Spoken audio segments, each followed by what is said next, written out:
crazy. It really was. The trophy dash looked like this: the 5 of John Duty, the 22 of Walters, and obviously the 30 of Shank and the 91 of Toast. John Duty won it and made a statement.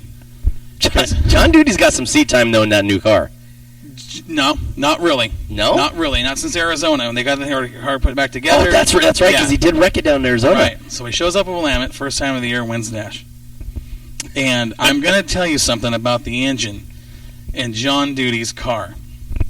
To drive that race car the way that he drove it on night number 1, I want to see the size of the dents in the floorboard of the number 5, because that dude has absolutely zero fear, and there's not a jock strap in the world big enough to support that stuff, man. I'm telling you. Was he just pushing it as far as it could go? Dude, that car had it's got 900 plus horse, and I'll bet he was using God. almost all of it. I mean, just absolutely insane. 900. That's like watching a 410 sprint car. You know what? I'll take those late models over 410 sprint cars any day, I know, especially when you see them do what these guys are doing. That's crazy. So Duty won the dash, okay? We had 4 heat races. Randy Boyd in the 94 got a heat race win. There you go. And he was, he had Josh Sim, McIntyre, Royce Moll, California driver. Yeah. Tom Perry and Ed Peters. A good run by Randy, very smooth. Got to the front, got to use the line that he liked, and Randy is one of those veteran drivers. You put him up front on a fast track, and you got your hands full. There you go, man. Good driver. Second heat race. I like seeing some of these out-of-towners come up. It was cool. And having top 5s and everything else, man. That's pretty cool. And it wasn't just the out-of-towners; it was the out-of-staters. It was cool. Heat race number 2, Brian Cronk. Okay, that 29 car. Well, we know how fast that car is, and that's somebody to watch out for. 525 crate motor. Mike George, the X Factor chassis. Brady Sell, Bruce Hipple, Colin Weinbarger was 5th. Steve Moore, Jared Bemitz, and Trent Elliott was the running order. Cronk was fast. Really? Yes. That car, I'm telling you right now, that dude... So that's another guy that does a lot of his homework and stuff, too. Brian's very quick in that 29 car. Yes, and typically when they make a change, it's for the better. Well, to watch him, though, in a modified, too, he's very quick in a modified. Yeah, I don't know why he didn't stick around with the modifieds. I mean, I know he had fun in it, but I think he just likes late models better. He likes some late models better. Yeah, likes that high horsepower, big tires. That's his kind of racing. Right? He put that dude on a fast, heavy track with all kinds of traction, and I can't imagine to see what he would do in John's car. 900 horse. Insane. That's just stupid. I mean, and to see those guys turn those lap times, and so we went into our third heat. We went into our third heat race, and I want you to listen to the names in this one, okay? Justin Duty got the win over Rob Maya. Tomas Hunziker, Clay Daly, Rob Campos. Casey Vitale was in the 16 of Jerry Schramm. There you go. Okay, Paul Culp, Kai Frick. Those top 4 or 5 cars, they were good. They were really good. But Justin Duty, another one of those young kids in that next generation, we call him, one of the faces of that company coming up. Man, that kid, I'll tell you, you're going to see him at the next level. Yeah? Yeah, absolutely. And I think that there's several drivers out of the Northwest that you're going to see make the move up, and I'm excited to watch that because it's cool to watch these young guys that are finally getting some recognition out here. It is, yeah, it absolutely is cool. I mean, to watch them on like when Colin and some of these guys go back, to the Nationals or to California or Arizona or wherever the case is, and knowing, watching them like on Speed Shift TV or Racer X or watching them like that, man, and getting their name out there and representing the Northwest the way they do. That's incredible. Now this next the fast heat, okay, the fast heat. Even the fast heat. This was the fast heat we're going to talk about. Down. This is the fast heat, okay. This was heat race number 4. Joey Tanner got the win over Greg Walters. Okay, third place car was Darren Koffel. Jeremy Shank was 4th. John Duty was 5th. Dan Dybel in the fast heat. We just talked about him. Yeah.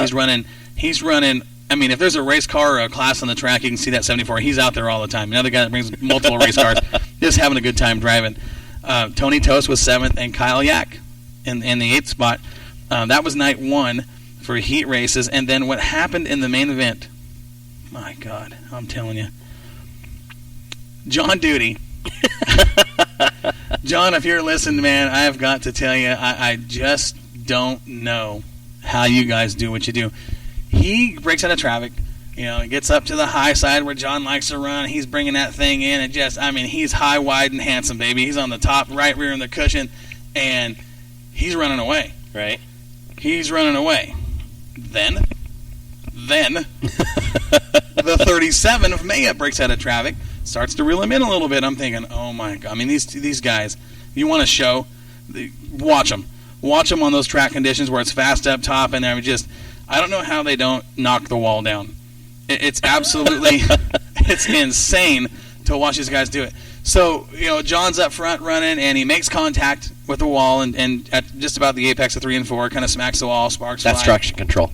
And he just didn't lift, and drove out of it, and kept the lead. It was up front, you know, I think it's 4 or 5 laps later, and had a little bit of contact. And from what I understand, I know there was something in the rear end, but nothing major. But it was a control arm on the right front that ultimately cost him. You know, it knocked him out, and he had to pull off, which gave the lead to the 37 of Rob Maya. Now, Maya knew what was up top. He'd been up there, and the green flag came out, and he was out of here like last year. I mean, you know Rob Maya. There's no fear in that. Again, dents in the floorboard of that car. You know what I mean? This guy is just, I mean, you want to talk about exciting to watch. Right. Okay? He's one of those guys that automatically comes to mind. Just because he's just there to just, you know, he's going to win. Right. You know, that's what he's there for. And he got up front, and to keep that car inches off the wall, sparks flying off the right rear, just brand new car, first time on the track. He's got that new Club 29 Black Diamond. Beautiful race car. Parked it in Victory Lane. He got the win, and everybody's kind of like, whoa, that was only night 1. Something to look out for. Yes. So let me ask you this. How close was the cushion up towards the wall? Was there a barrier? I'd say the cushion, in all reality, I know around turns 3 and 4, it wasn't 2 feet. No kidding. It wasn't 2 feet. Pushing it that far? Yeah. That's 65 feet wide. And it's... Holy crap. I'm telling you, man, it was an exciting show. Now, we'll go straight in, just night number 2, you know, the $5,000. We're getting late here on time. Where are we at? 47. 40... No, 27. 8:27. So we're up against the clock here. But let's just, you know, everybody that won on night number 2 was... Night number 2, the racing was a whole lot different when you put $5,000 on the line. And we saw a lot of good. We saw some uh-oh, and we saw some I don't know what's happening. Now you know who's listening right now. Everybody's listening. And I'm not going to talk bad about anybody. I don't do that. I'll call it like I see it. I'll be fair with everybody at the same time. We do want to say hi, Clay Daly. I want to say hi, buddy, just because I know you're listening. Yeah, I'll tell you something. I'll go back. Because right now he went from like no blood pressure to high blood pressure. He's like, this is when it starts. Yeah. This is when it starts. Night number 2, and you know, he was a little frustrated over the weekend, and that's okay. It's dirt racing. There was a lot of guys frustrated night number 2, but you put $5,000 on the line, and you're going to see who's going to go for it. And quick, fast, and in a hurry. Again, Rob Maya made no bones about it. He was there to win the $5,000, and he wasn't wasting any time. Now, unfortunately, that kind of bit him in the tailpipe. He got up into the turns. I think it was turns 3 and 4 a while, bounced off a little bit, kind of got into a couple cars. Tony Tosa's car kind of got a little bit of you know, and it wasn't that it was you know, and I'll say this about Rob. Rob didn't do anything dirty. He was just real fast on exit. And when he's got the hammer down, Rob's got the hammer down. And there was a little bit of contact with the right rear corner of the 91 of Toast, and it tore it up a little bit, and Rob, you know, kind of got by him, and he made a little bit of contact with the front of Clay Daly. Daly wasn't happy about that. But, you know, again, it wasn't something Rob did like, hey, I'm taking him out. It was just aggressive racing. Right. You know, and there's $5,000 on the line. There's 50 laps to go. I was kind of surprised at Rob's aggressiveness. As good as Rob is, I think that he was just hell-bent on winning that money, and that's understandable. Being out there with a car that's, you know, first out on the track and was that fast in night 1, exactly, and to be out there for night 2 and saying, okay, hey, look, man, you know, the track's brand new. I'm sure Chris did a bunch of work and stuff to it. The track was good. It was not as fast as night one. It was very racy. There was a lot of racetrack to work with, but it definitely wasn't as fast. I mean, it never is on night two. The track gets burned up. That's how it goes.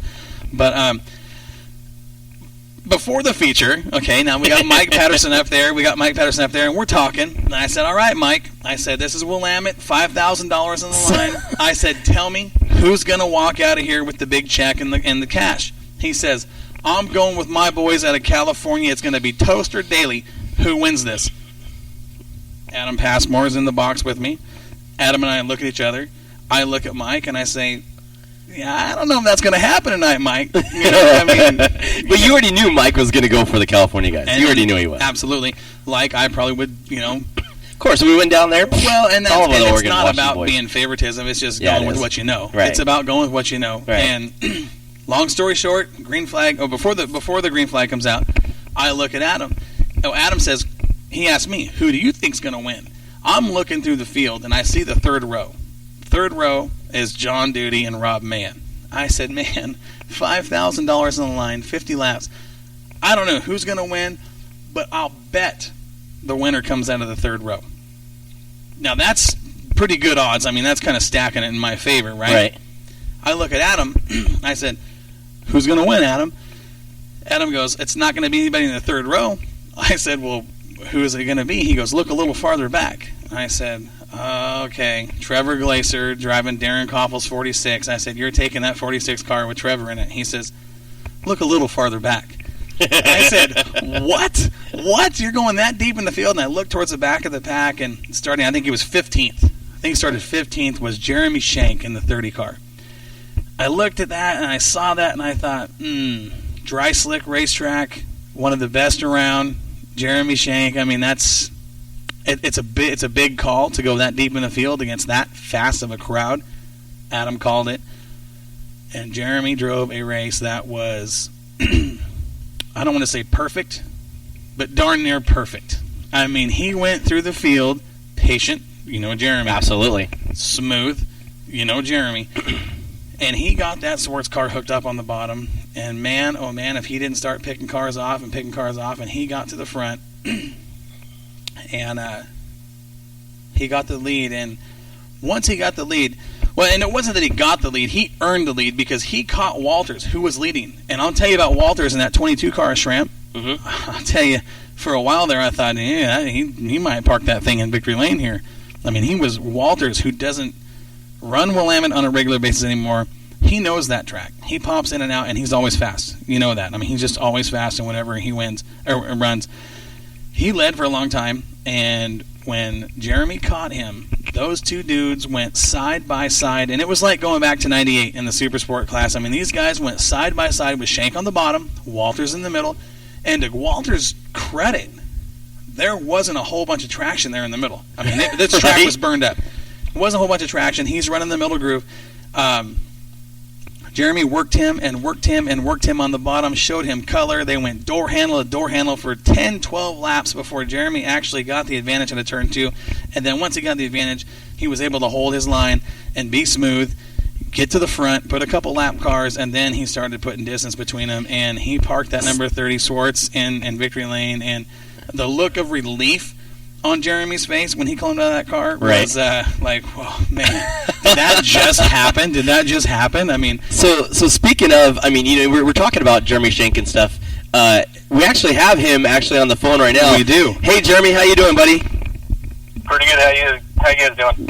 Jeremy, we're doing well. We're just sitting here talking about your big win, the $5,000 at the Clare Cup. Now, this is not the first time you've won this race.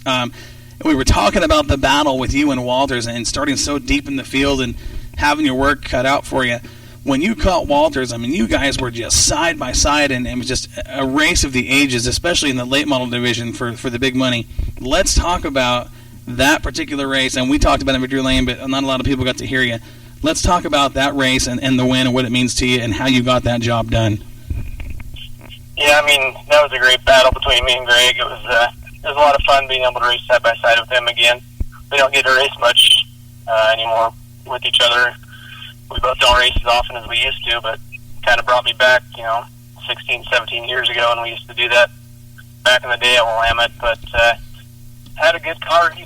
My car got better as the race went on, and his car, I think it started fading a little bit, and we just had a heck of a battle side by side.